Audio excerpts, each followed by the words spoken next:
അത്തിപ്പറ്റ ഉസ്താദ് അള്ളാഹുവിന്റെ ദറജ ഉയർത്തുമാറാവട്ടെ. അവര് വഫാത്താകുന്നതിന് മുമ്പ് എപ്പോഴും പറയുമായിരുന്നു, നിങ്ങൾ നിസ്കാരം കഴിഞ്ഞ് ചാടി എഴുന്നേറ്റ് പോകരുത്. നിസ്കാരത്തും കഴിഞ്ഞിട്ട് അൽഹംദുലില്ലാഹി റബ്ബിൽ ആലമീൻ, ഒരു ഹംദ്, അല്ലാഹുമ്മ സ്വല്ലി അലാ സയ്യിദിനാ മുഹമ്മദിൻ വഅലാ ആലി സയ്യിദിനാ മുഹമ്മദ്, ഒരു സ്വലാത്ത് കേട്ടോ.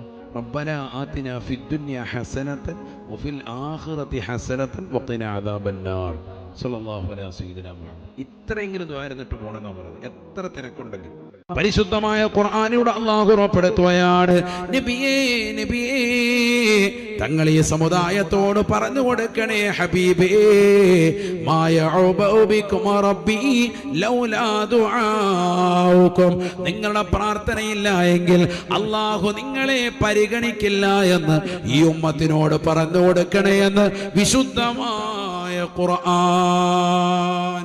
അല്ലാഹു നമ്മളെ പരിഗണിക്കാത്തത് എന്തുകൊണ്ടാ? നമ്മൾ അല്ലാഹുവിനോട് ചോദിക്കാത്തത് കൊണ്ട്.